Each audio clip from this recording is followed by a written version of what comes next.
এটা হলো কর্নুল মানাজিল মিকাত মসজিদ।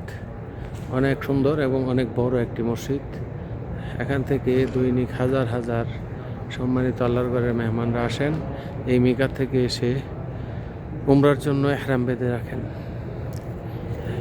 কত বড় মসজিদ! এই যে এখানে তারা এসে 2 রাকাত তাহিয়াতুল ইহরাম বা সুন্নতুল ইহরাম 2 রাকাত নামাজ আদায় করে তারপরে বাইতুল্লাহর উদ্দেশ্যে রওনা দেয়। এই মিকাত মসজিদটা অনেক সুন্দর এবং অনেক বড়। এখানে 5 ওয়াক্ত নামাজ জামাতের সাথে হয় এবং জুমার নামাজও হয়।